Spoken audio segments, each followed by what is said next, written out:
Mas agora vamos para a palavra do Senhor. Abre comigo o livro de Judas. Enquanto você vai indo, gente, muito fácil. Está antes de Apocalipse. Facilitar a vida de todo mundo. Voltou ao Apocalipse, você já vai encontrar o livro de Judas. Quinta-feira, nós lemos o livro de 1 João, capítulo 5. E aí isso faz parte das meditações que eu tenho tido. Deus tem dado algumas revelações. Eu quero compartilhar com você Judas, capítulo de número 1. E antes de você pensar em qualquer coisa, eu preciso que você coloque a mão no seu coração nesse momento. Você pode fazer isso? Se coloca de pé primeiro e coloque a mão no seu coração. Em nome de Jesus. Repita assim comigo: Senhor, eu estou pronto para a batalha. Mais uma vez, Senhor, eu estou pronto para a batalha. Você crê nisso? Mas qual batalha? Nem falei. Judas capítulo de número 1. Vá comigo a partir do verso de número 1. Você pode botar aí, Carlão, por favor. Eu vou ler na versão do Data Show. Judas, servo de Jesus Cristo e irmão de Tiago, aos que foram convocados, amados por Deus, o Pai, e preservados na fé em Jesus Cristo. Verso de número 2 vai dizer o seguinte: misericórdia, paz e amor vos sejam que multiplicados. Verso 3 vai dizer: amados, enquanto me preparava com grande expectativa para vos escrever acerca da salvação que compartilhamos, senti que era necessário, antes de tudo, encorajar-vos a batalhar dedicadamente pela fé confiada aos santos de uma vez por todas. Quantos são santos aqui? Dão glória a Deus. Feche os olhos comigo, Senhor, fale aos nossos corações, é o que te pedimos, em nome de Jesus. Amém. Pode sentar, queridos. Eu não sei se você já passou por isso e eu tenho certeza que muitos aqui vão entender o que eu estou dizendo. Você acorda um belo dia e você pensa o que você vai fazer de almoço. E aí você decide: bom, sobrou bastante arroz de ontem, vou fazer um feijão, vou fazer alguma carne, alguma salada e está resolvido. Quando você chega na cozinha, o arroz está lá, mas não tem o feijão. E aí você fala: para fazer feijão do zero demora. Aí você olha para o seu mantimento e você vê que tem creme de leite, mas você ainda tem aquela carne, você decide: vou fazer estrogonofe de... Já aconteceu isso contigo? Natural, a gente planeja algo e quando a gente chega, nós temos que mudar porque faltou alguma coisa. Então as circunstâncias nos levam a mudar, incrementar, inventar alguma coisa ou fazermos um outro percurso. Trazendo no mundo nosso, espiritual, também com certeza já deve ter acontecido com vocês e em algum momento você está no seu processo do seu dia e algo mexe com você a tal ponto que você sente desejo de cantar uma música. Ou talvez orar. Ou talvez alguém venha em sua mente e você pensa: meu Deus, talvez eu tenha que mandar uma mensagem para essa pessoa, ligar para essa pessoa. Você é impelido a fazer alguma coisa porque o Espírito Santo toca em você e muda totalmente a rotina do seu dia. Já aconteceu isso contigo, sim ou não? É natural. Eu me lembro uma vez que eu estava caminhando para casa e o Espírito Santo foi tão claro comigo: vá na casa do fulano. E eu falei assim: Jesus, o que eu vou fazer lá? E aí cheguei na casa do fulano e falei: olha, eu vim aqui te visitar. E eu não sou de visitar sem ligar antes, mas ali aconteceu quando eu cheguei, sentei à mesa, a minha esposa não estava com cara boa. O marido não estava com uma cara boa, os filhos estavam agitados, eu não entendi nada. Eu falei: o que eu estou fazendo aqui? E eu falei: varão, eu não sei, Deus mandou eu vir para cá. E aí ele falou assim: pastor, foi de Deus então, porque nós estávamos prestes a separar, ontem quase enforquei meu filho, o negócio foi complicado. Eu falei: Jesus amado, no meio do tiroteio, porque o Espírito Santo tem isso, ele muda a nossa estratégia, ele muda o nosso horário, e foi o que aconteceu com Judas. Judas, quando ele escreve a carta, ele está com o coração cheio de expectativa para falar para os crentes a respeito da salvação em comum. Verso 3, Judas 1, ele estava com uma expectativa queimando no coração dele. Veja, enquanto me preparava com uma grande expectativa para vos escrever acerca da salvação que compartilhamos. O coração dele queria desfrutar, compartilhar daquilo que traz prazer a ele, a salvação. Porém, entretanto, contudo, senti que era necessário, antes de tudo, encorajar vocês, ou em outras versões, exortar-vos, admoestá-los a batalhar pela fé que uma vez foi dada aos santos. E a palavra que Judas usa no grego, a palavra usada aqui por Judas de exortar, encorajar, vem da palavra do grego paracaléu, que significa o quê? É o conceito de exortação, em que um general, ele chega para o seu exército e começa a impulsioná-los, exortá-los, encorajá-los, desafiá-los, pregar para ele palavras de ânimo, dizendo para eles que é a hora da batalha. Por isso que eu disse ao iniciar do culto que hoje é dia de nós batalharmos. É o que Judas está dizendo. Eu senti pelo Espírito Santo de Deus, de mudar totalmente a direção que estava no meu coração, porque o Espírito Santo está me levando a dizer a vocês que está na hora de nós nos levantarmos para batalharmos pela fé em Cristo Jesus. Mas vamos batalhar contra quem? Contra quem? Contra o inimigo que já chegou dentro das igrejas. E Pedro alertou. Pedro profetizou que isso iria acontecer. 2 Pedro, capítulo de número 2, verso 1, diz que no passado apareceram falsos profetas no meio do povo. E assim também vão aparecer falsos mestres entre vocês. Eles ensinarão doutrinas destruidoras e falsas e rejeitarão o mestre que os salvou. E isso fará com que caia sobre eles uma rápida destruição. Mesmo assim, muita gente vai imitar a vida imoral deles. E por causa desses falsos mestres, muitas pessoas vão falar mal do caminho da verdade. O que Judas está escrevendo, ao que se entende é que a carta dele está indo para os mesmos que também receberam as cartas de Pedro. E aqui ele está dizendo urgentemente, lembra do que Pedro disse? Bom, agora é o momento de batalhar, porque eles já adentraram na igreja e nós precisamos, como homens e mulheres de fé, nos prepararmos para batalhá-los e aqui enfrentá-los. E aqui ele está advertendo todos os crentes, olha, desembanha a espada, se levanta, vamos, está na hora de orar, está na hora de ser revestido pelas armaduras, como nós aprendemos em Efésios, está na hora de nós nos prepararmos para essa guerra. E Judas havia começado a escrever uma carta devocional sobre salvação. O clima era um clima era de harpa, ambiente tranquilo, uma palavra suave. Mas o Espírito Santo manda ele largar a harpa e começar a tocar trombeta. Está na hora de guerrear. Está na hora dos crentes se levantarem, porque o couro vai comer. E se a gente ficar dormindo, o couro come. E o que ele está dizendo é: precisamos urgentemente batalhar. Veja, a epístola de Judas é uma convocação para a guerra. Quantos aqui querem guerrear e batalhar essa manhã? Dá um glória a Deus. Eu não sei se vocês fizeram por forçação, né? Porque toda batalha é difícil. Entre batalhar e dormir, o que você prefere? Entre batalhar e ficar à beira do mar, descansando, olhando o paraíso, o que você prefere? A gente não está disposto a batalhar, a gente não está impelido a batalhar. Mas o que Judas está dizendo é: está na hora de acordar e começar a batalhar. Na língua grega, exortar ou admoestar era um termo usado para descrever um general dando ordens ao seu exército, como disse. Então, é uma carta direcionada com caráter de clima militar. Mas a pergunta é: toda guerra, nós temos soldados, nós temos exércitos. Nós temos o nosso exército, que é de Cristo Jesus. Nós precisamos falar um pouco dele, e aí, volta a Judas capítulo de número 1. Nós temos o exército de Cristo. Obviamente, o nosso general é Cristo Jesus, o nosso Salvador. É como diz a música pentecostal: o nosso general, seguimos seus passos. E nenhum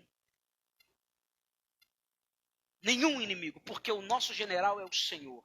E nessa guerra, como soldados de Cristo, nós estamos ali preparados. Agora, quem são os soldados? Judas, verso 1, vai dizer o seguinte: aos chamados, ou como diz ali, os convocados, os santificados. Judas 1, isso. É que a versão ali está bem diferente da minha, né? Judas, servo de Jesus Cristo, irmão de Tiago, aos que foram convocados, amados por Deus e perseverados. Outras versões vão dizer o seguinte: aos que são chamados, santificados em Deus Pai e conservados em Cristo Jesus. Quem são os chamados? Os convocados? Simples, são aqueles que ouviram a mensagem e quando ouviram a mensagem penetrou em sua alma, em seu coração e eles disseram: eu quero aceitar Jesus, eu preciso mudar de vida. Esses são os convocados, aqueles que aceitaram batismos, aqueles que aceitaram um propósito. Pedro vai dizer que vocês foram escolhidos de acordo com o propósito de Deus. Então, aqueles que aceitaram o propósito do Senhor, esses foram então os escolhidos. Então, a batalha são para aqueles que primeiro foram escolhidos, foram chamados e aceitaram o convite, os que nasceram de novo. Mas não somente os que foram convocados, mas aos santificados. Uma vez que eu aceitei o chamado, eu sou santificado. Judas, verso 3, vai dizer o seguinte: exortar-vos a batalhar pela fé que uma vez foi dada aos santos, pela fé confiada aos santos. Deus colocou sobre a tua vida a fé. Então Judas está chamando para a batalha os que foram chamados, que aceitaram Jesus, aos que estão no caminho da santificação, porque sobre eles há uma fé e eles têm que batalhar por meio dessa fé. E não somente isso, aqueles que são chamados, aqueles que são santos, eles também são guardados. Vocês vão se lembrar do que nós pregamos na quinta-feira: guardados, amados e armados. Nós pregamos sobre isso, está lá no YouTube, se você quiser ver depois. Guardados, amados e armados. Jesus vai dizer para nós em João 17, verso de número 12: quando eu estava com eles, guardava-os no teu nome e protegi cada um deles. Entenda duas coisas importantes. Primeiro, quando eu sou chamado, quando eu caminho para o caminho da santificação, persevero na santificação, a primeira coisa, o Pai, o Deus Todo-Poderoso, protege os seguidores de Jesus de serem atacados por Satanás. Primeira coisa, abre comigo João 17, verso 15, vai dizer o seguinte: não peço que os tire do mundo, mas de quê? Para que os proteja do príncipe deste mundo. O príncipe desse mundo é Satanás. Jesus está dizendo: Pai, eu peço uma coisa, não os tire deste mundo, mas proteja-os do príncipe deste mundo, das artimanhas de Satanás. Então, a primeira coisa é que quando eu sou batizado, eu sou santificado, o Senhor me protege das artimanhas de Satanás. Quem crê nisso, dá um glória a Deus. A segunda coisa, o Pai também nos mantém íntegros. Então ele nos protege e nos mantém íntegros no caminho da santificação. E aí faço questão de ler para vocês 1 Tessalonicenses 5, verso 23, que Deus, que nos dá a paz, faça com que vocês sejam completamente dedicados a Ele e que Ele conserve o espírito, a alma e o corpo de vocês livre de toda mancha para o dia em que vier o nosso Senhor Jesus Cristo. Nós somos os soldados de Cristo. Quantos aqui se batizaram e aceitaram Jesus? Levanta sua mão e dá um glória. Depois nós estamos no caminho da santificação e nesse processo nós somos guardados pelo Senhor. Sou eu que me guardo? Não, é o Senhor que me guarda nas mãos dele e nenhum mal pode tocar nenhum de nós. E quando nós estamos ali como um exército firme e forte, preparado para a guerra, o nosso general está diante de nós, olhando para cada um de nós, e Judas vai dizer algo fascinante. Lá no verso de número 2, ele vai dizer que está sobre cada um de nós uma bênção. Veja, Judas 1, verso 2, ele vai dizer que cada um de nós temos uma bênção. Vamos lá: misericórdia, paz e amor. Misericórdia, paz e amor. É uma bênção que ele está lançando sobre nós. Isso para mim é fascinante porque, Alex, ele vai dizer algumas coisas curiosas que eu preciso que você caminhe comigo. Existe uma autoridade sobre nossas vidas, mas existe também uma bênção sobre nós. Uma bênção sobre nós. É da misericórdia, é da paz e é do amor que flui todo o conforto do nosso ser. Nós dependemos da misericórdia, da paz e do amor de Deus para podermos sentir paz nesse mundo. Porque o mundo jaz do... E somente Cristo, em Deus, podemos sentir essas três perspectivas da misericórdia, da paz e do amor. Paulo vai dizer o seguinte: o bem que eu quero não faço, e o mal que eu não quero eu acabo fazendo. Eu fui chamado, eu sou santificado, eu sou guardado, mas eu, como um soldado, tem dias que eu estou dormindo.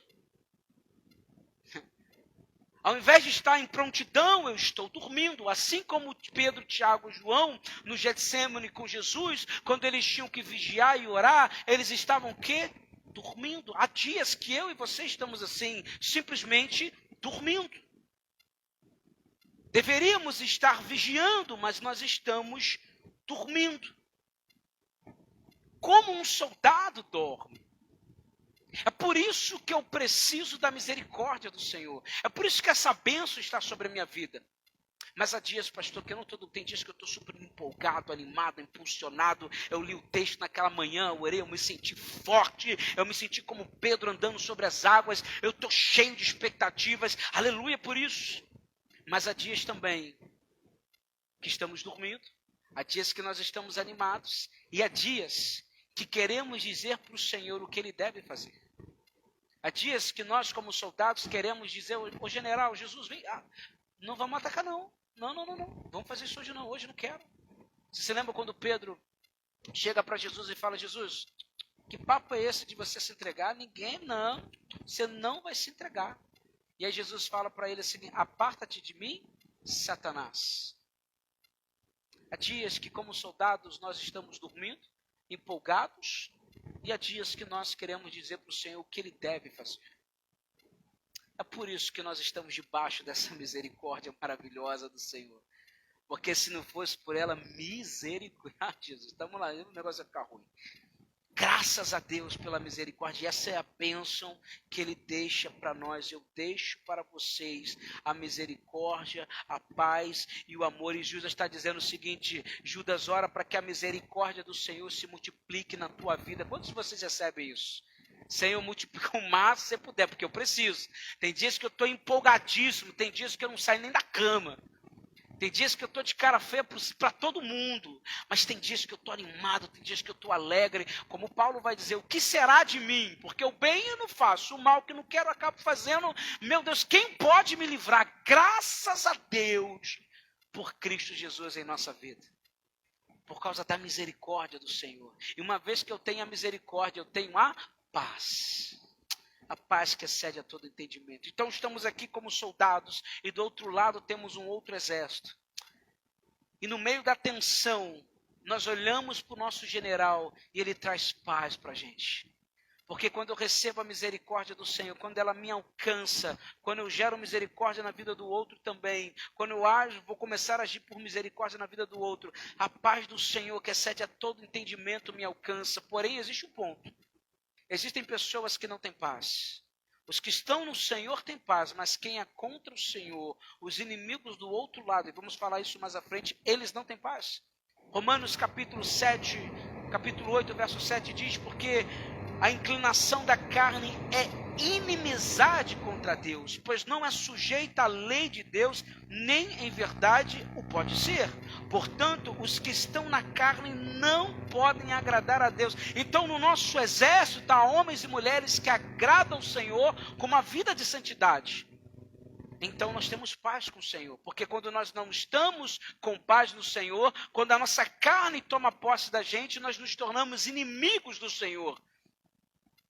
Mas quando crê no Senhor, quando nós cremos no Senhor, essa guerra contra Deus acaba e agora nos tornamos exércitos do Senhor. Romanos 5:1 diz: tendo sido, pois, justificados pela fé, temos paz com Deus por nosso Senhor Jesus Cristo. E a paz significa, irmãos, uma ausência de tensão, uma ausência de conflito. Pastor, o mundo está acabando, mas eu estou no Senhor e a paz que excede a todo entendimento está sobre a minha vida. Tem um exército pronto para me aniquilar, mas eu estou com o meu general, que é Cristo Jesus, e o Senhor derrama paz sobre a minha vida. E o que Judas está orando é para que essa paz se multiplique sobre sua vida. Quantos querem essa paz se multiplicando? Dá glória a Deus. Eu quero isso. Eu quero a misericórdia, eu quero a paz e também quero o amor. Eu também quero o amor. Que essa bênção de graça, paz e amor se multipliquem sobre a vida de vocês, porque o amor é poderoso. O perfeito amor lança fora todo medo. Tem um exército ali na frente. Ah, mas o perfeito amor lança fora todo medo. Eu não me preocupo com as armaduras deles, eu me preocupo com aonde minha flecha vai. Eu não tenho medo como que eles vão me atingir, porque o amor do Senhor lança fora todo medo. Quando Davi vai enfrentar Golias, a perspectiva de Davi é o seguinte: ele ama tanto a Deus que ele não admite que alguém fale mal do seu Senhor. E ele não tem medo do inimigo, porque o que ele tem é um amor tão intenso para com Deus, que aquele que fala mal, ele se posiciona para guerrear, porque o amor do Senhor dentro de mim olha para Golias e vê um anão, vê algo pequeno, vê algo que é impossível, vê algo que não tem poder contra nós. Por quê? Porque eu sei quem está comigo. João capítulo de número 14, verso 21 ao 24, coloca aí por favor, irmão Carlos, vai dizer as seguintes palavras: aquele que tem os meus mandamentos e obedece a eles, esse é o que me ama, e aquele que me ama será amado por meu, e eu também o amarei e me revelarei a ele. Isso é uma linda canção, né? Você se lembra dessa música? Essa música é maravilhosa. Verso de número 22 vai dizer o seguinte ainda: então perguntou-lhe quem? Judas. Alguns dizem que era o autor dessa carta. Senhor, mas por que te revelarás a nós e não ao mundo? E aí ele vai dizer no verso 23, Jesus respondeu: se alguém me ama, obedecerá a minha palavra, e o meu Pai o amará, e nós viremos até ele e faremos nele o nosso lar. Que a bênção do Senhor, a misericórdia, a paz e o amor se multipliquem sobre a tua vida. Porque aonde Deus vai morar? Quando eu tenho a misericórdia, a paz e o amor, Deus vai falar: é nesse coração que eu quero habitar. Eu quero morar aí, Damiana. É dentro de você, porque aí é o nosso lar. Se você me ama, eu me sinto à vontade na tua casa. Se você me ama, se você entende isso, eu tenho prazer em estar em você. E o que Judas diz é: exército do Senhor, soldados de Cristo, está sobre cada um de vocês, os que foram chamados, batizados, que são guardados, a bênção da misericórdia, a bênção da paz e a bênção do amor, e em nome de Jesus que ela se multiplique sobre a vida de cada um de vocês. Judas está falando que quem faz parte do exército de Cristo está em uma posição privilegiada, uma posição única, singular, algo que é maravilhoso, indescritível. Você está em um exército que você tem a misericórdia, você tem a paz e você tem o amor de Deus sobre a vida de vocês, porque do outro lado nós temos um outro exército. Mas talvez você me pergunte: pastor, eu tenho que me alistar para essa guerra? Eu preciso guerrear? Ouça o que eu vou dizer para vocês: em Cristo você já foi alistado. Cutuca a pessoa do seu lado assim e fala assim: não dá para fugir não. Não dá para fugir não. Em Cristo está alistado. Não tem o que fazer. A partir do momento que você aceita Jesus como Senhor e Salvador, você já foi alistado. Pastor, eu quero fugir disso. Então você vai para o outro lado. E no outro lado estão os inimigos. E no outro lado, se o nosso general é Cristo, quem que governa eles?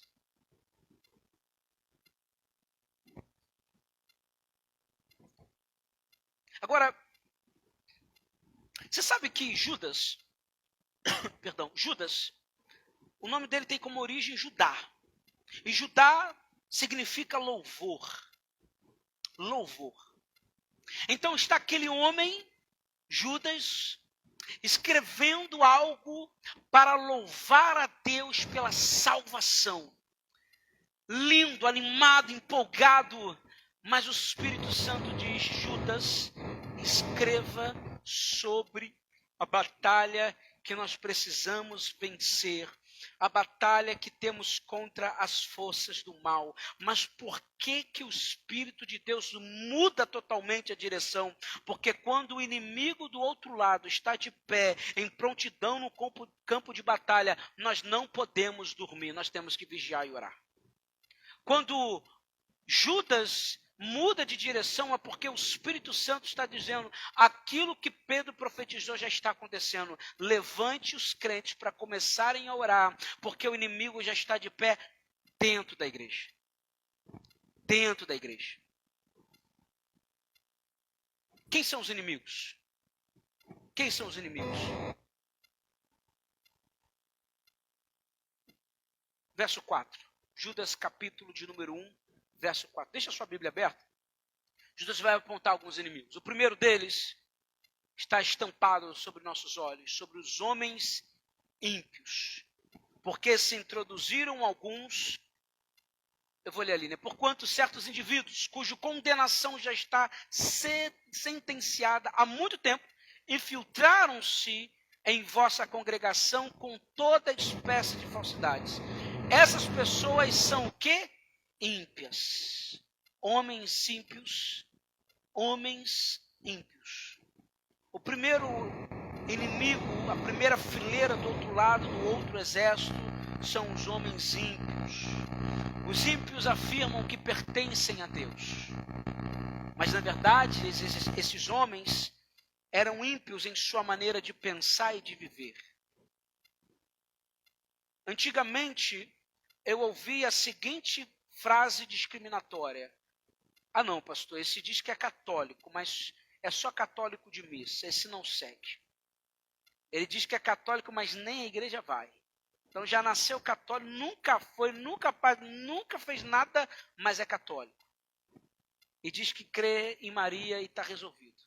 Eu fui ensinado a ver isso dessa maneira, mas depois que eu comecei a adentrar mais na vida com Deus, dentro da igreja, eu comecei a ver que nós também não somos diferentes. Nós dizemos: não, eu sou de Deus, eu creio em Cristo, eu sou do exército de Cristo. Mentira, você é infiltrado. Por quê? Porque você diz algo, mas faz algo diferente. Você diz que crê em algo, mas o seu coração crê em tudo menos em Deus. Eu vi ontem uma frase que mexeu comigo, dizendo que o judeu, ele ora 3 vezes ao dia. O budista ora, eu acho que 4 vezes ao dia. Os muçulmanos oram muito mais de 3 vezes ao dia. E o crente, quantas vezes eles oram ao dia? Às vezes não ora nada. E aí quando a gente para pensar na vida, o ímpio é aquele que diz: não, eu tenho Deus, eu sou de Deus, mas eu não converso com Deus. O ímpio é aquele, como Paulo vai dizer para Timóteo, 2 Timóteo 3,5, tendo aparência de piedade, mas negam a eficácia dela. Afasta-se, Timóteo. Ou em outra versão, como diz a minha, parecerão ser seguidores da nossa religião, mas com as suas ações negarão o verdadeiro poder dela. Fique longe dessa gente. Pessoas que dizem que são, mas não são. Eu faço parte do exército de Cristo. Não faz não. Porque teu coração revela outra coisa. A sua atitude revela outra coisa.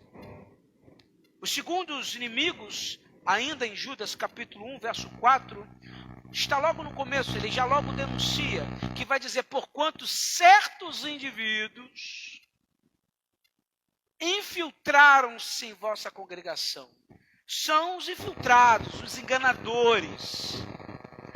E aqui é interessante porque o termo grego significa insinuar-se secretamente, infiltrar-se disfarçadamente. São aqueles que adentram e começam a dizer coisas erradas. E Satanás manda muitos desses, muitos.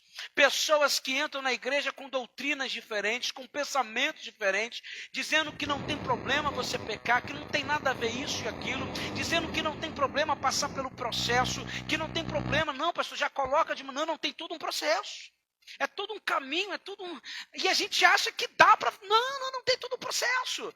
Princípios. A Bíblia nos enche de princípios, mas às vezes a gente joga de fora os princípios porque achamos que precisamos de uma resposta agora, nesse momento, e é imediato.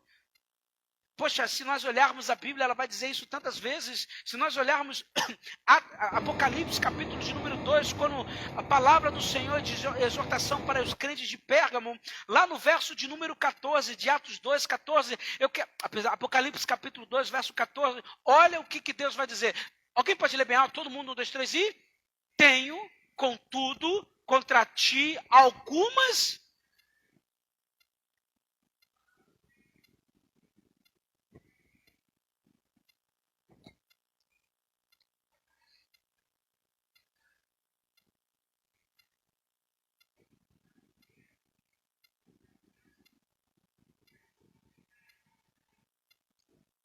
Ei, isso era dentro da igreja.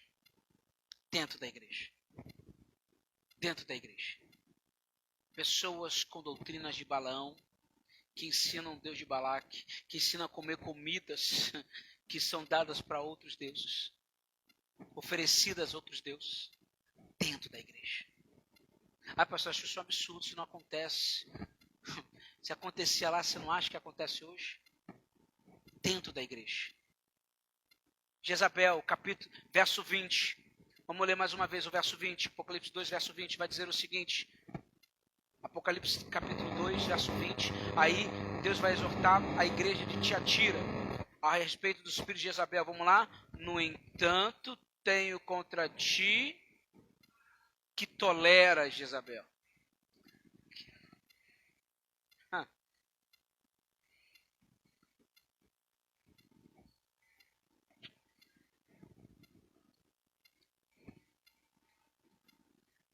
Veja, vocês têm tolerado uma mulher que tem um espírito de um demônio lá do Antigo Testamento, a esposa de Acabe, aquela gadarena lá que só fez o povo viver numa vida de pecado, destruição, abandonar a Deus. Vocês têm tolerado. Vocês toleram coisas, isso não tem sentido.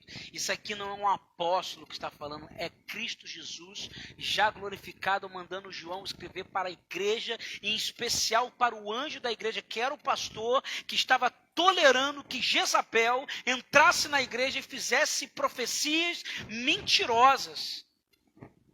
Você está entendendo porque Deus manda Judas tirar a harpa e começar a tocar trombeta? Porque tem uma guerra acontecendo e tem gente que está dormindo. Cutuca o outro e fala assim, acorda em nome de Jesus. Cutuca o outro e acorda em nome de Jesus. Paulo adverte os crentes de Gálatas quanto aos enganadores. Paulo vai dizer no capítulo 2, verso 4 de Gálatas, e isso por causa dos falsos irmãos que se intrometem e secretamente entram a espiar a nossa liberdade que temos em Cristo Jesus para nos pôr em servidão. Eles veem que vocês são livres, que são alegres, mas eles querem te colocar numa escravidão, porque eu não estou feliz, eu não estou contente, eu quero jogar a minha tristeza em alguém. Quero que ela sofra comigo. Não consigo encontrar o irmão Francisco ali sorridente. Ah, isso me irrita. Então vou lá jogar peso sobre ele. Ah, eu não estou feliz, eu não estou próspero, eu estou vivendo uma vida de dificuldade. Eu vou jogar o meu peso sobre a irmã Elma, porque eu quero que ela também faça o mesmo que eu. Se orasse, se jejuasse, se buscasse e entender o que é misericórdia, o que é a paz, o que é o amor que Cristo dá para nós. Mas assim não faz. Então, eu não sei se você se lembra, tem um livro chamado O Espírito de Jezabel, né? Eu acho que eu ia falar a pastora Simone, né? Mas a Simone, ali da intercessão, né? Ela trabalhou um pouco sobre isso. Alguns aqui leram esse livro, alguns líderes leram esse livro, mas ele conta o testemunho de que uma igreja estava num processo muito bom na cidade, estava crescendo muito, estava avançando muito em milagres e sinais e maravilhas. Então, o pastor, com o tempo, foi recebendo muitas pessoas, ele não sabia quem era todo mundo, existe uma equipe que cuidava dessa galera. E em determinado momento, duas irmãs chegam para ele e falam, pastor, nós temos um escândalo para te apresentar. E aí ele não entendia, porque estava tendo um crescimento absurdo. Mas ele começou a observar que dentro dos seus líderes estavam tendo muitos problemas, que a igreja começou a passar por muitos problemas, e a igreja começou a diminuir, ele não entendia o porquê. Ele mandou todo mundo começar a orar, a gente temos que orar, o que está acontecendo? Foi Deus que nos trouxe, algo está tirando eles. E eles começaram a orar e começaram a orar, então duas irmãs chegam para esse pastor e falam, pastor, eu tenho um escândalo para te apresentar. Fala. Sabe aquelas duas irmãs que ficam sentadas de um lado do outro, lá na frente? Sei, são bruxas. São bruxas. São bruxos. Nós sabemos quem são bruxos. E foram descobrir que, de fato, eles foram enviados de um círculo de bruxaria para acabar com o crescimento daquela igreja. A gente acha que tem coisas que são bobeiras. Ah, pastor, isso aqui não vai acontecer em Copacabana, não. Que isso? Não. Quantas vezes já vi aqui na encosta ali, virando a rua, alguém deixar ali uma oferenda? Não, pastor, o pessoal não está preocupado com isso. Quantas vezes vocês vão na praia, gente, você vê coisa lá, e a gente acha que o inimigo não ataca, não está próximo. Meu irmão, a gente tem que ficar atento. Por isso que Deus fala, Judas, deixa de lado a harpa e vai tocar a trombeta, porque está na hora da gente guerrear. Mas como que eles se infiltram? Como que eles entram dentro da igreja? Por causa de descuido e porque muita gente está dormindo. Cutuca a pessoa do seu lado mais uma vez e fala assim, acorda, crente. Temos que acordar, temos que acordar. O terceiro inimigo é o inimigo da graça. Judas 1:4. Porque introduziram alguns que já antes estavam inscritos para esse mesmo juízo, homens ímpios, que convertem em dissolução a graça de Deus. Por que os inimigos da graça entram na igreja? Para tentar mudar a doutrina. Para começar a prostituí-las. Ali eu acho que tem uma versão que eu acho legal, né? Essas pessoas são ímpias, adulteram a graça de nosso Deus em libertinagem, enganam e negam Jesus Cristo. Ah não, está na graça. Vai, uma hora Deus vai te perdoar. Não faz isso não. Não, irmão, olha só, sinceramente. Uma vez eu ouvi isso de um irmão. Pastor, já pisou na lama? Se joga, se afunda mesmo. Misericórdia. Sai correndo, varão. Porque eu comecei aqui, porque Deus ele vai me perdoar.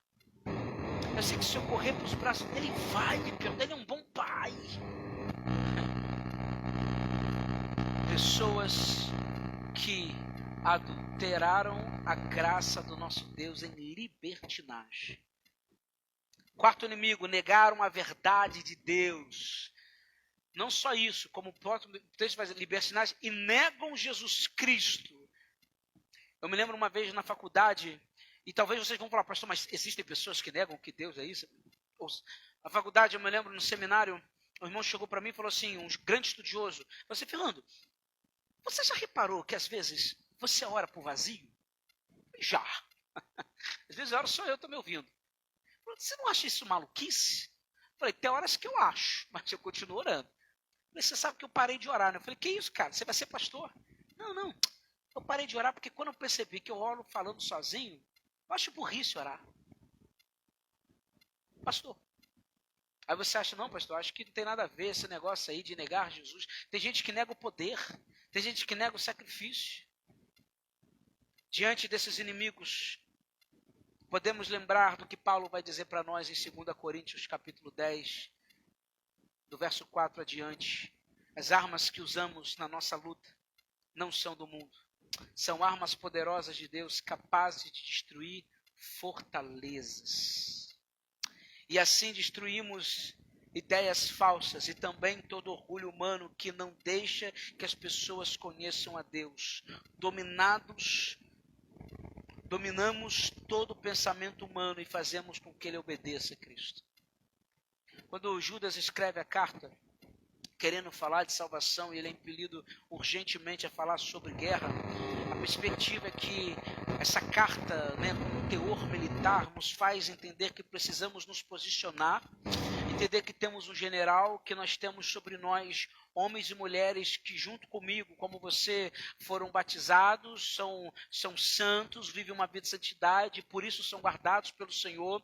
São homens e mulheres que no nosso pelotão, do nosso exército, nós estamos debaixo de uma autoridade, debaixo de uma bênção, que é a bênção de misericórdia, porque soldado tem horas que dormem sim, soldado tem hora que vacila sim, soldados tem horas que está animado, consegue enfrentar 30 sozinho, mas tem horas também que está dizendo para o general o que deve e não deve fazer. e por isso estamos debaixo de uma misericórdia que muda a gente, que transforma a gente, debaixo de uma paz que quando nós olhamos para os inimigos vindo, nós sentimos uma paz que excede a todo entendimento, e nós estamos tomados por seu amor, o amor de Deus sobre nós que nos faz olhar para o inimigo e não ter medo, e não ser lançado com um espírito de covardia, porque o espírito que coloca sobre nós é um espírito de ousadia, de poder, de autoridade e discernimento. O que Judas quer que a gente compreenda é que nós estamos num cenário de guerra, e diante de nós estão os inimigos, estão aqueles que negam a Jesus, estão aqueles que falam mal de Jesus, são os ímpios que estão ali, são pessoas que mudam a graça de Deus, ali estão pessoas que estão dizendo para você, não tem problema pecar, irmão, por que você parou na porta, continuasse? São pessoas que vivem uma vida que não estão nem aí, e esses são diante de nós os nossos inimigos. Isso porque eu não entrei na área espiritual, porque também temos demônios nessa brincadeira, e nós estamos aqui parados, olhando diante de nós e perguntamos como que nós vamos batalhar com eles. Como? Verso 3 de Judas, capítulo 1. Amados, procurando eu escrever-vos com toda a diligência acerca da salvação comum, tive por necessidade de escrever-vos, exortar-vos a batalhar pela fé. O que Judas quer que a gente faça é que nós venhamos a batalhar pela fé. E o que significa batalhar pela fé? Mais uma vez, o termo grego faz parte do vocabulário esportivo, que dá um entendimento da palavra agonizar. Essa batalha é aquela que vai dar o máximo da gente. É aquela que vai tirar tudo da gente. É o retrato de um atleta dedicado, competitivo nos jogos gregos, estendendo nervos e tendões, aquele que está dando sangue, aquele que está orando de madrugada, aquele que o joelho dói porque está em batalha constante. Não se lutam as batalhas do Senhor acomodados numa cadeira. Não se lutam as batalhas do Senhor fingindo que está tudo bem, quando na verdade não está. Não se luta a batalha do Senhor achando que Deus vai fazer ao teu querer e não dele. Não se luta as batalhas do Senhor achando que está bem do jeito que está, eu não sendo crente, eu não orando, eu não jejuando, eu não lendo a palavra. Não se luta a batalha assim, porque se você lutar, você vai perder. Você vai perder.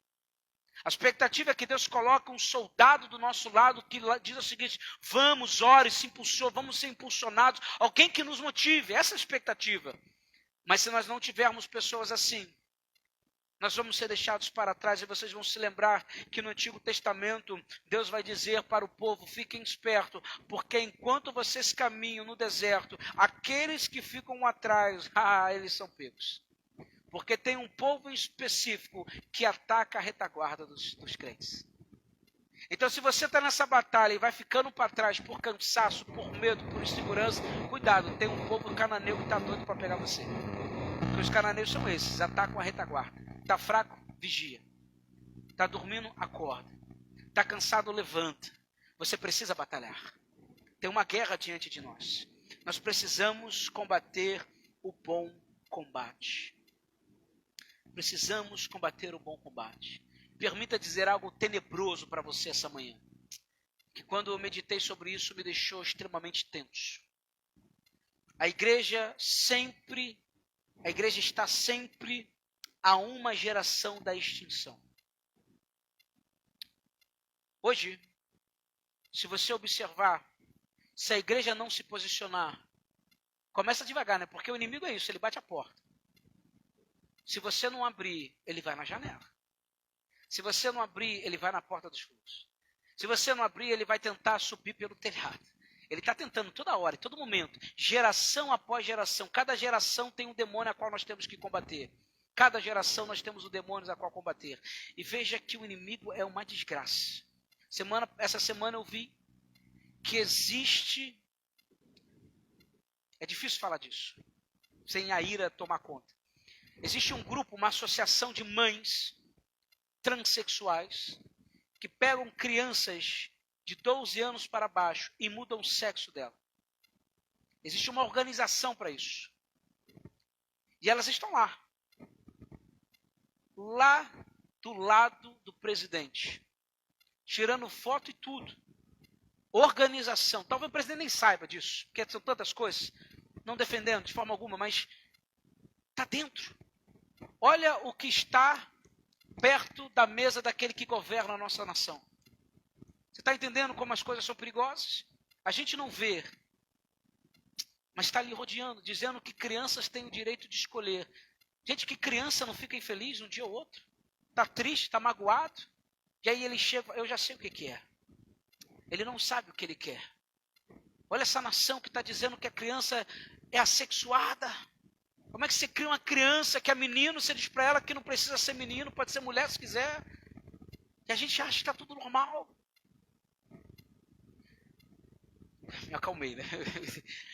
Mas tem inimigos diante de nós tentando dizer para a gente que Deus é tão bom, que Deus é amor, que nós temos que mudar a Bíblia e dizer unicamente que Deus é amor e acabou o juízo, porque Deus é tão amoroso que Ele permite as coisas. Permite pastor homossexual, mulher homossexual pregando, bispos e bispas pregando sobre isso. E as pessoas acham isso uma coisa comum. Entram numa igreja, as pessoas estão ali orando, virando, cantando canções que cantamos hoje, achando como uma coisa comum. É por isso que Judas está dizendo em alto bom som, está na hora de tocar trombeta, porque se o crente não se posicionar, nós vamos perder essa guerra. Está sobre a vida de cada um de vocês. Orarmos, levantarmos, nos posicionarmos, falarmos em amor, porque se nós não nos posicionarmos, a geração posterior a nós estará em extinção. Porque se não tiver a palavra do Senhor, o que você acha que vai acontecer com essas crianças? Tem um livro que conta a história de um menino que estava numa crise na sua infância e os pais, com uma mentalidade que eu nem vou dizer o que é, entenderam que tinha que mudar o sexo do menino. Minto, sofreu um acidente, sofreu um acidente, e aí ele perdeu o seu órgão masculino. E os pais disseram, e agora?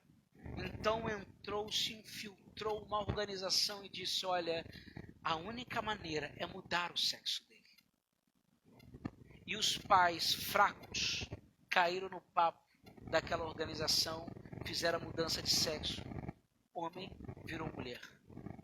E ele foi crescendo com aquilo. Chegou um momento, Alex, que ele entrou em crise absoluta e disse, eu estou num corpo que não é meu. Eu nasci homem e eu sou mulher. O que fizeram comigo? Os pais se arrependeram desesperadamente. Ele começou a se cortar. Queria suicídio, queria morte. Porque ele entendeu que ele não deveria estar naquele corpo. Ele era homem e era mulher. Ele começou a tentar ter uma vida de mulher porque imputaram sobre ele esse entendimento. Você é mulher. Mas ele é homem, ele nasceu homem. E no final, quando ele caiu em si, ele falou assim, olha, eu não quero viver mais nesse corpo. E se matou. E a gente acha que o inimigo está tentando tirar a vida de formas simples, né? Com isso, com aquilo. O inimigo vai se filtrando em todas as áreas. É por isso que nós temos uma grande batalha diante de nós. E nós precisamos sim nos posicionar. Gente, olha as faculdades de hoje, misericórdia. Olha as faculdades. Um rapaz entrou no banheiro feminino porque ele se dizia se entender como mulher. Caramba. E aí as mulheres começaram a gritar com ele. O que ele fez? Espancou as mulheres inteiras. Eu sou mulher, me entendo como mulher e assim vai ser. Da onde se tirou? Você é homem. Mas agora eles dizem que eu posso ser o que eu quiser. Vocês estão entendendo como o inimigo vai entrando? Mas aqui Judas está falando de um inimigo que está diante de nós. E a verdade é o seguinte, irmãos. Qual o exército mais poderoso, numeroso? O deles. O deles é mais numeroso. Você sabe por quê? Porque quando você acorda e liga a televisão, filme, novela ou jornal, a sexualidade está sendo colocada em toda hora. É novela menino com menina, é uma novela que a personagem principal é menina, mas se entende como homem, aí faz a transformação e a família tem que entender aquilo como algo comum. E aí você deixa a novela de lado, você lê jornal, você lê livro. Ah não, o cara adulterou 4 vezes, é colocado como campeão das coisas. Aí você vai vendo, eles vão mudando. Agora querem colocar os super-heróis como mulheres. Então, o super-homem que nós nascemos a vida inteira sabendo que é homem, agora é homossexual. Aí você vai falar, meu Deus, o que estão fazendo? Com as crianças. E aí você vai ver seu filho vendo televisão, assiste alguns desenhos, vocês vão perceber, eles não estão tendo mais pudor, eles vão com tudo, eles amassam com tudo. E a gente com medo de orar. A gente com medo de orar. A gente com medo de dizer para o filho, não. A gente com medo de ensinar para o filho não é o que a professora está ensinando. Pastor, mas eu estou ocupado com tantas coisas. Mas é teu filho, é a tua geração que está vindo, tem que ensinar para a criança. É saber chegar na escola e perguntar qual é o plano de ensino desse ano. A gente está querendo entrar com esse negócio de homossexualidade. Os pais se posicionam, aqui não, nos meus filhos não. Coloca isso para outro lugar, aqui não. É chegar e se posicionar, mas tem pais que nem fazem isso. Tanto que vocês forem ver, aí se eu estiver errado, alguém me corrige depois, eu faço questão de pedir perdão. Os ensinamentos sobre homossexualidade começaram nas escolas públicas, onde muitos pais nem para a reunião de pais vão, era verdade. Sim ou não? Se a gente olhar o quadro de hoje, a escola particular, os pais estão lá, mas às vezes a pública não. Seja por trabalho, seja pelo que for. Então eles começam por ali, ó, jogam, intensificam, colocam. O exército deles é mais numeroso porque está em todo lugar. Eu me lembro quando adolescente, eu ia para a banca, eu ficava com os olhos brilhando. É um pecado, tá, gente? Porque tinha ali aquela revista, né, de masculina, com aquela modelo imensa de papelão. Eu era adolescente, o hormônio saía do cabelo, misericórdia, eu olhava aquilo ali, criança. Vocês se lembram dessa época? Estão rindo aí, né? Mas é verdade. E aí, vocês se lembram disso? Era uma coisa imensa na frente da banca. Normal, natural. Olha que loucura. Como que vão mexendo com a criança, com a juventude das pessoas. Eles são mais numerosos. Mas quem são os mais poderosos? Somos nós. Somos nós. Nós temos a autoridade do Senhor. Nós temos o poder do Senhor. E para esse momento eu quero te pedir isso. Coloca de pé em nome de Jesus junto comigo. A Bíblia vai falar para nós que diante dos inimigos que estão diante de nós, nós temos que primeiro lembrar quem nós somos. Nós somos homens e mulheres que fomos chamados pelo Evangelho, aceitamos Jesus, nos batizamos, somos nova criatura. Depois a Bíblia vai dizer para nós que somos santificados. Então em Cristo sou santificado diariamente. E quando eu sou santificado, eu sou guardado. Por quê? Porque o meu general zela por mim. Porque o nosso general é Cristo, seguimos os seus passos e nenhum inimigo... Porque Ele está guardando a gente. Quando eu sou guardado, eu entendo que sobre mim, eu estou debaixo da autoridade do Senhor, sobre a bênção de misericórdia, de paz e de amor. Quando eu entendo isso, eu desembanho a minha espada. E Paulo vai dizer para nós em Efésios capítulo de número 16, algumas verdades que nós precisamos compreender. E eu quero terminar aqui. Ele vai falar sobre as armaduras de Deus, que nós precisamos estar armados para lidar com o que está diante de nós. E talvez você pense, mas pastor, tem coisas que não tem nada. Preste atenção, Efésios capítulo de número 6, a partir do verso de número 10, ele vai começar a pontuar o seguinte, verso 10, Efésios 6, verso 10, concluindo, fortalecei-vos no Senhor e na força do seu poder. Então nós somos o exército de Cristo, então nós estamos nos fortalecendo na autoridade de Deus. Veja, verso 11, continua, veja, revesti-vos de toda a armadura de Deus para poderes ficar firmes contra as ciladas do diabo. Adiante, porquanto nossa luta não é contra seres humanos, e sim contra principados e potestades, contra os dominadores desse sistema mundial em trevas, contra as forças espirituais do mal das regiões celestiais. Adiante, por esse motivo, vesti toda a armadura de Deus, a fim de que possais resistir firmemente no dia mau e, havendo batalhado até o final, permanecereis o quê?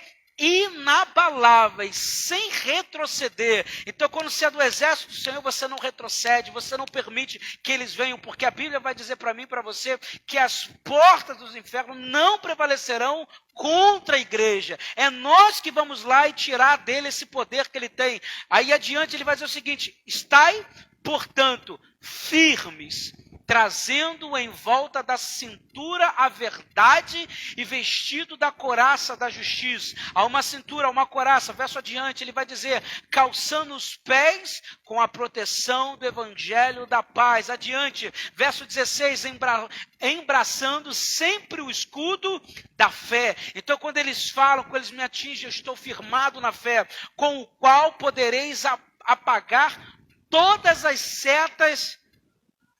Alguém se lembra de Salmo 91, quando nós falamos sobre o inimigo que é a flecha? É pela fé. Verso 17, que é o especial, usai igualmente o capacete da salvação e a espada do Espírito, que é a palavra de Deus. Quem esteve quinta-feira vai se lembrar, guardados, amados e armados. E a espada que nós temos é a palavra do Senhor. Pergunta a pessoa falando assim, a sua espada está afiada? Ou ela está cega? Porque de manhã é a guerra. A guerra é de manhã cedo. Então eles têm que deixar a espada top, linda, para, meu irmão, furar o que tiver que furar. A espada dos gumes, corta pelos dois lados. Se ele não afia a espada, ele não vence o inimigo. E a perspectiva é que, diante dos inimigos, a palavra tem que estar na ponta da nossa língua. Por quê? Porque tem um exército do outro lado esperando a gente ser derrotado. Eles são numerosos, mas nós somos mais poderosos em Cristo Jesus. Mas tem uma coisa que esse texto traz para mim. Eu quero fazer esse exercício. Quem esteve segunda-feira comigo na oração sabe do que eu estou dizendo. A palavra admoestar, encorajar, traz essa perspectiva militar. Então, coloca sua Bíblia no banco. Se você está com bolsa, coloca tudo no banco, por favor, em nome de Jesus. Eu quero fazer um exercício com você e por cá eu termino, eu prometo. Vamos lá, pega a sua espada aí. Pega sua Bíblia. Pastor, estou sem a Bíblia, só no celular. Tem problema não, irmão. Pode pegar do celular, em nome de Jesus. Veja bem, pega a sua espada, que significa a palavra do Senhor. Quem é pentecostal sabe, né? Que cadê a espada do crente? É a Bíblia, está aqui. Então segura a espada de um lado e faz assim, como se você estivesse segurando um escudo. A palavra de admoestar traz o conceito de que o general, ele olha para o seu exército. E o nosso general é Cristo Jesus. Posso ouvir um amém? Ele olha para o seu exército. Só que o exército está olhando para o inimigo. E quando ele olha o inimigo, eles são mais numerosos. Então, nossos olhos têm que estar fitados aonde? No Senhor. Porque se você olha o tamanho de Golias, você nunca vai olhar o tamanho de Deus. Então, nossos olhos têm que estar fixados no Senhor. Preste atenção. Eles estão olhando para Jesus, estão com os olhos fixados em Jesus. Segura essa espada aí, em nome de Jesus. Põe no coração, segura isso aí. E a Bíblia está dizendo para nós que Judas está dizendo, é hora da trombeta. A trombeta está tocando, tem que levantar, tem que batalhar. Não dorme, acorda, se levante, se motive. Está na hora, está chegando o momento. E aí o general olha e começa a dizer o seguinte, eles são mais numerosos. Eles são mais numerosos. Eles são muitos. São muitos demônios, são muitas pessoas que abandonaram o evangelho. Eles são poder, eles são muitos. E a gente está olhando para eles. Nós somos poucos aqui, mas eles são muitos. Se nós formos para a praça guerrear, misericórdia, nós vamos ouvir o não, nós vamos falar, sai daqui crente, nós vamos ouvir falar assim, eu não acredito no Deus de vocês. Eles são muitos, mas nós estamos aqui porque nós cremos no poder de Deus. E o general está andando e falando, olha, eles são numerosos, eles são muitos, eles são gigantes, eles são fortes. E aí o general começa a trazer palavras para impulsionar eles. Ele começa a trazer uma palavra de quê? De guerra, uma palavra de verdade, porque a palavra é o que banhamos sobre nossas mãos, é a palavra do Deus Todo-Poderoso, é o Deus dos exércitos, como nós lemos no Salmo 46, verso 7, como iniciamos o culto. E aí ele começa, ele entra no meio de vocês. Ele não vai ficar na frente mais. Ele vai entrar. Como se eu vou pegar essa perspectiva. Olhem para frente, não olhem para mim. A gente está olhando para o inimigo. Aí quem está lá? Sei lá, são os seus medos, suas inseguranças, são as coisas da escola, são seus filhos, são pessoas que estão tentando acabar com a sua família. E o general fala assim, olha para frente, estão vendo seus inimigos? E aí ele vai começar a dizer, eles são muitos, mas somos muito mais fortes. Eles dão medo, mas o nosso Senhor é muito mais poderoso do que eles. Eles falam coisas contrárias para você, mas a palavra do Senhor é a nossa fortaleza. Eles são caras feias, estão com caras demoniadas, mas aonde nós colocarmos a planta dos nossos pés, o demônio vai sair, vai cair por terra. Eles estão falando coisas contrárias, mas quando você abre a sua boca, o Espírito Santo do Senhor sai sobre a sua vida, e aí ele começa a impulsionar os seus guerreiros e fala o seguinte, olha, nós vamos vencê-los, nós nós vamos derrotá-los, nós vamos acabar com eles, assim como aquele povo lá hebreu ouviu de Caleb dizer, olha, os gigantes são muitos, mas nós vamos amassar eles como nós amassamos um pão quando nós acordamos essa manhã, vamos destruí-los, nós vamos vencê-los, porque é hora de guerrear, e admoestar a isso, é o general Jesus passando no nosso caminho, dizendo, olha, você tem autoridade, no meu nome você expulsa demônio, no meu nome você faz milagre, no meu nome você declara vitória, no meu nome você começa a orar, o inimigo sai correndo, porque se você está vendo um problema na sua casa, se posicione, porque você é um soldado de Cristo, há algo esperando por nós, existem inimigos de pé, mas nós estamos mais ainda, porque nós estamos pautados no Senhor, eles são numerosos, mas nós somos mais poderosos, nós somos mais que vencedores em Cristo Jesus, é o momento de nós gritarmos, é o momento de nós dizermos, nós vamos ganhar, nós vamos chegar em casa, nós vamos dormir, nós vamos comer com a nossa família em paz, porque o inimigo se levantou, mas tem uma legião de homens e mulheres orando, meu Deus do céu, e quando eles começam a orar no Espírito, o inimigo cai por retirada. Admoestar. Pensa no inimigo que está à sua frente, quais são as suas batalhas, quais são o espírito maligno que tem levantado sobre o seu casamento, quais são os desafios. Eu quero que você olhe para isso, pense nisso nesse momento e comece a declarar, eu sou mais que vencedor em Cristo Jesus. Eu sou mais que vencedor em Cristo Jesus. O Senhor é o meu pastor e nada me faltará. O meu general é Cristo Jesus e eu declaro que na autoridade do nome do Senhor, o inimigo cai por retirada nesse momento. Então no teu lugar, irmão, estenda a sua mão, comece a orar, comece a declarar vitória sobre a tua casa, você é um soldado do Senhor, abra a tua boca, comece a declarar, nós temos a espada, que é a palavra de Deus, Senhor, em nome de Jesus, nessa manhã, Senhor, nós declaramos vitória sobre a nossa casa, declaramos vitória sobre o casamento, declaramos vitória sobre nossos filhos, declaramos que nenhum mal há de tocá-los, Senhor, porque nós cremos no poder do Espírito Santo, nós cremos, Senhor, que por mais que eles sejam numerosos, o nosso Deus é mais poderoso,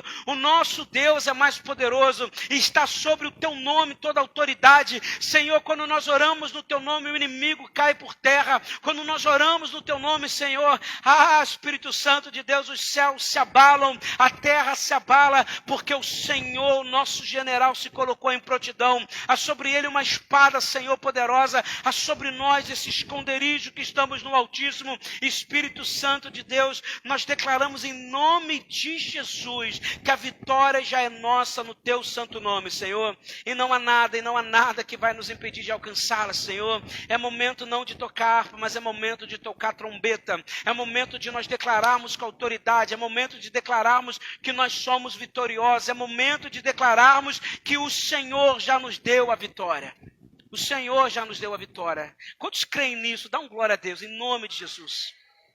Vocês estão entendendo? Admoestar a isso, é dizer para os seus, olha, nós já vencemos, nós já vencemos. Fala para o seu lado assim, nós já vencemos. Fala isso, nós já vencemos, nós já vencemos, é nosso. Está inseguro ali, nós já vencemos, Cristo é conosco. Está com problema ali, olha para nós já vencemos, é nosso. Pastor, o inimigo está ali, é grande. Mas Deus é muito mais forte. Deus é muito mais forte, é isso, é criar essa expectativa um para com o outro, é admoestar, é nos impulsionar, e irmãos, não tem outro caminho para a gente vencer, se não for pela congregação, é só pela congregação. Hebreus 10, 25, é somente por meio da congregação. É aqui que a gente é impulsionado, é aqui que a gente é levantado, é aqui que Deus levanta a gente, é aqui que Deus nos fortalece e fala o seguinte, estou armando vocês para a guerra, não abandonemos a tradição de nos reunirmos como igreja, segundo o procedimento de alguns, mas, pelo contrário, motivemo-nos uns aos outros, tanto mais quanto vedes que o dia está se aproximando. A gente olha e fala assim, nossa pastor, o inimigo está atacando com força, o tempo está acabando. O meu não, o tempo dele, porque eu estou ainda no relógio do Senhor. No relógio do Senhor, meu irmão, minha irmã, nós somos mais que vencedores. Ele é que está desesperado, porque ele sabe que o tempo dele está acabando. O dia do Senhor está vindo. E eu estou aqui no exército do Senhor. Quantos aqui estão no exército do Senhor? Em nome de Jesus. Nós temos que lembrar disso. O Senhor vai levantando a gente, vai impulsionando a gente. Porque, irmãos, é hora da trombeta ser tocada. Cutuca o outro e fala assim, não vai dormir em nome de Jesus. Ô, Jesus. Não dorme não, irmão. Não dorme não. Acorda, se motiva, porque é a hora da gente vencer. E não tem inimigo que se levante contra nós. Porque se levantou, irmão, vai cair de qualquer jeito. A história é essa. Isso não muda. O demônio pode andar pelas paredes, pode levitar, pode virar a cabeça, pode... Meu irmão, não tem negócio. Quando Deus está no comando, podemos ser 30 contra 300, não adianta, nós vencemos. Lembra do exército quando Deus fala assim, Gideão, tem muita gente aí, eu não preciso disso tudo. Eu só preciso de menos. Vai diminuindo, vai fazendo teste para diminuir. Eu preciso de pouco, eu preciso de pessoas comprometidas. Porque quem é comprometido vence.